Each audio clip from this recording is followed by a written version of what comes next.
आपने अमूमन ये देखा और सुना होगा कि एक पिता अपने बेटे को कामयाब बनाने के लिए कुछ भी कर गुजरने को तैयार रहता है। लेकिन आज हम ऐसे एक बेटे की कहानी दिखाएंगे जो अपने पिता की इज्जत वापस दिलाने के लिए कई वर्षों तक संघर्ष किया और उसकी मेहनत की बदौलत उसके पिता का स्वाभिमान वापस मिला। हम बात कर रहे हैं अनूपपुर जिले के एक ऐसे बेटे की जिसने अपने पिता की खोई प्रतिष्ठा और समाज में सम्मान दिलाने के लिए 11 सालों तक संघर्ष किया। यह कहानी है अनूपपुर जिले के जमुना कॉलोनी निवासी अभिषेक पांडे की, जिन्होंने कानूनी लड़ाई लड़कर 11 साल के बाद फिर से अपने पिता को नौकरी पर वापस रखवाया। हम आपको बता दें पूरा मामला साल 2013 का है, जब अभिषेक पांडे के पिता मिथिलेश पांडे को आय से अधिक संपत्ति के मामले में विभागीय जांच के बाद उन्हें पुलिस विभाग से सेवा से मुक्त कर दिया गया था, जिसके बाद मिथिलेश पांडे ने अपना पक्ष पुलिस विभाग के सीनियर अधिकारियों के सामने रखा था, लेकिन अधिकारियों ने उनकी बात को अनसुना कर दिया। बता दें कि मिथिलेश पांडे उमरिया थाना में आरक्षक पद पर पदस्थ थे। इस दौरान उनका बेटा पढ़ाई कर रहा था और उसके पिता को न्याय दिलाने के लिए वकील बनने का मन बना लिया था और उसकी तैयारी में लग गया। और वकालत की पढ़ाई पूरी करने के बाद अभिषेक पांडे ने साल 2024 में वकालत की डिग्री प्राप्त करने के बाद जबलपुर हाई कोर्ट में प्रैक्टिस शुरू की।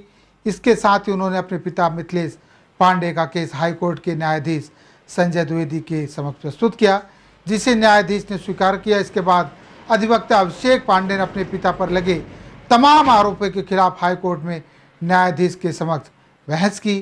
पूरी बहस सुनने के बाद न्यायाधीश संजय द्विवेदी की बेंच ने सभी आरोपों को निरस्त कर 17 मई 2024 को आरक्षक मिथिलेश पांडे की नौकरी पर वापस रखने के आदेश दिए। इसके बाद अनूपपुर पुलिस अधीक्षक के द्वारा पुनः सेवा में बहाल किया गया। 5 अप्रैल 2025 को आरक्षक मिथिलेश पांडे अनूपपुर में अपनी उपस्थिति दर्ज कराई है।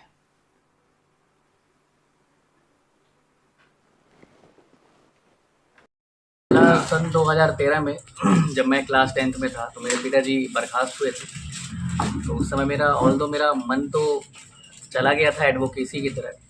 मैं वकालत के तौर पे वकील के तौर पर वकालत करना स्टार्ट कर दिया था अपने 2022 में। तो मैं देखा कि क्यों न अपने पापा के केस से ही पहले प्रारंभ किया जाए। तो उनके पापा केस से करते करते मैंने और भी बहुत सारे केसेस किए, सीख मिला, सर्विस मैटर में मैंने आया। उसके बाद मैंने खुद आर्गूमेंट किया। 17 मई 2024 को आर्गूमेंट करते हुए माननीय उच्च न्यायालय के न्यायाधीश श्री संजय द्विवेदी साहब ने एक बहुत अच्छा निर्णय दिया था कि उसमें 3 महीने तक आप आदेश करें और जांच करें और आदेश करें। उस जांच में ही बहुत सारी चीज़ें क्लियर हो जाती जो माननीय उच्च न्यायालय के आदेश के में जो बिंदुआं दी गई थी। लेकिन हमारे एसपी साहब अनूपपुर ने अपने आनन फानन में अपने अपने जो भी आप कह सकते हैं उनके कार में अपने विभागीय जांच स्टार्ट किया और माननीय न्यायालय के दिए गए हुए दृष्टांकों को उन्होंने किनारे करते हुए अपना ही एक तानाशाही एक तरीके का जजमेंट जो उन्होंने दिया था, ऑर्डर पारित कर दिया हमारे अगेंस्ट। तो माननीय उच्च न्यायालय के समक्ष गए थे। तो माननीय उच्च न्यायालय ने हमें बोला था कि आप अपील अधिकारी के पास जाइए। तो हम अपील की में गए थे माननीय आईजी साहब के पास। तो माननीय आईजी साहब ने डीआईजी मैडम जो हैं हमारी सविता सुहानी मैडम के पास ट्रांसफ़र कर दिया था केस को। तो माननीय सविता सुहानी मैडम डीआईजी हैं जो वो प्रथम अपील अधिकारी जो होती हैं अपने पुलिस विभाग में एएसआई रैंक, तो हमारी प्रथम अपील सुनी थी। और उन्होंने अपील सुनते हुए उन्होंने एक हमको कि उन्होंने पूरा सभी चार्ज जो लगे थे मेरे पापा के अगेंस्ट उनको सभी को जांच किया, खुद से अपना अवलोकन किया, फिर से लोगों से क्वेश्चन पूछा एसपी और एसडीओपी साहब लोगों से।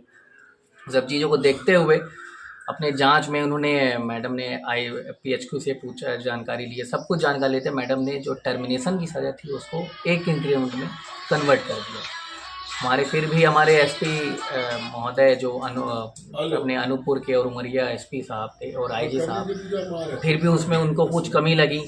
अब क्योंकि उनका मन था ही इनको वापस नौकरी में ना लेने के लिए। अब माननीय न्यायालय के समक्ष हम वापस गए कि एक्चुअली क्या होता है कि पुलिस रेगुलेशन एक्ट के सेक्शन 270 में रिवीजन का प्रावधान है कि अगर कोई भी नीचे अधिकारी के जजमेंट से अगर कोई उच्च अधिकारी संतुष्ट नहीं है तो अपने उनके मैटर को वो रिवीजन में ले सकता है।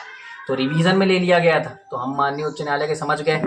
तो माननीय उच्च न्यायालय ने उनके जो रिवीजन में लिया था उसको स्टे कर दिया था। एक तरीके से इंटरिम प्रोटेक्शन दे दिया गया था क्योंकि ऑल दो ये इंटेंशनली कर रहे थे हमारे खिलाफ, तो माननीय न्यायालय ने इसको स्टे कर दिया गया।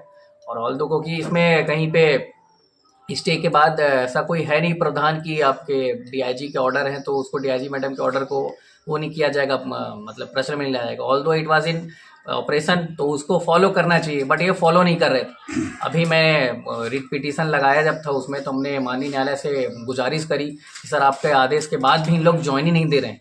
तो माननीय उच्च न्यायालय ने संजय द्विवेदी साहब की बेंच ने हमारे एसपी अनूपपुर साहब को और क्या आईजी साहब को कंटेम्प्ट का सो कॉज नोटिस देते हुए उनको 7 तारीख को उपस्थित होने के लिए कहा था कि आप कोर्ट के अपने बिहेवियर, अपने जो रूड बिहेवियर जो अपना रहे हैं, आप जो कोर्ट के ऑर्डर को नहीं मान रहे हैं, तो आप इसमें आप हम कोर्ट को आके जवाब दीजिए कि आप ऐसे आप क्यों ना आपके खिलाफ दंडवत का क्रिमिनल कंटेम्प्ट चलाया जाए और आपको इसमें सज़ा दे दी जाए।